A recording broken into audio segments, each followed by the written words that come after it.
ஓ முருகா! வெற்றிவேல் முருகா! வேலுண்டு வினையில்லை, மயிலுண்டு பயமில்லை. என் அன்பு தங்கமே, உன்னை அழிக்க நீ சந்தோஷமாக இருக்கவே கூடாது என்று நினைத்து ஒரு குடும்பமே உனக்கு எதிராக சதி செயல் செய்து கொண்டிருந்தது, திட்டம் தீட்டிக் கொண்டிருந்தது. ஆனால் இப்பொழுது அந்த திட்டம் அவர்களுக்கு எதிராகவே திரும்பிவிட்டது. என்ன செய்வது என்று தெரியாமல் திகைத்து போய் நின்று கொண்டிருக்கின்றார்கள். யாரப்பா எனக்கு துரோகம் செய்ய வேண்டும், எனக்கு எதிராக சதி செயல் செய்ய வேண்டும் என்று நினைக்கின்றார்கள் என்று கேட்கின்றாயா? சொல்கின்றேன், முழுமையாக கேள். யார் அந்த குடும்பம் என்பது உனக்கே நன்றாக புரியும். உன்னுடைய வீட்டின் அருகில் ஒரு குடும்பம் இருக்கின்றது. உனக்கு சொந்தமான குடும்பம்தான். உனக்கு அவர்கள் சொந்தம்தான். நீ எப்பொழுது சற்று பணக்கார வீட்டில் மருமகளாகிவிட்டாய். அதை அவர்களால் ஏற்றுக்கொள்ள முடியவில்லை. பணம் இருக்கின்றது, அதனாக திமிராக இருக்கின்றார். எப்படியாவது அவருடைய கணவர் இவரை விட்டு பிரிந்து சென்று விட வேண்டும் என்று பல நேரங்களில் நினைத்து திட்டம் செய்து கொண்டிருக்கின்றார்கள். அதனால் உன்னவரிடம் உன்னை பற்றி சில சமயங்களில் தவறாக கூட பேசியிருக்கின்றார்கள் உன்னை பற்றி. ஆனால் உன்னுடைய துணைக்கு நன்றாகவே தெரியும் நீ யார், எப்படிப்பட்டவர் என்பது. அதனால் அவருக்கு இன்று வரை உன் மீது ஒரு சிறு சந்தேகம் கூட வந்ததில்லை.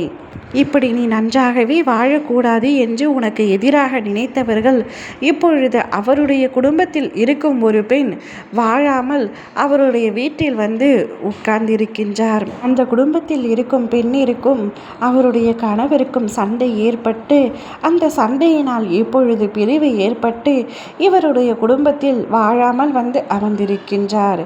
என்ன செய்வது என்று புரியாமல், எப்படி தன் மகளை அவருடன் சேர்த்து வைப்பது என்று தெரியாமல் தவித்து திகைத்து கொண்டிருக்கின்றார்கள். இப்பொழுதுதான் அவர்கள் செய்த தவறை அவர்கள் உணர்ந்திருக்கின்றார்கள். வேறு ஒரு பெண் வாழக்கூடாது என்று நினைத்தோமே, இப்பொழுது நம் பெண்ணே வாழாமல் வெட்டியாக வந்து வீட்டில் இருக்கின்றாரே, நாம் செய்த தவறு இவ்வளவு பெரிதாக நம்மளையே பாதிக்கும் என்பதை நினைத்து கூட பார்க்கவில்லை என்று அவர்கள் இருவரும் பேசி கொண்டிருக்கின்றார்கள். ஒரு பெண்ணின் வாழ்க்கை கெட்டுவிட வேண்டும் என்று நினைத்த அவர்களுக்கு நான் சரியான தண்டனையை கொடுத்து விட்டேன். உன்னை நிச்சயமாக உன் கணவரிடம் இருந்து நான் பிரிக்க மாட்டேன். நீயும் உன் கணவரும் அன்பானவர்கள்.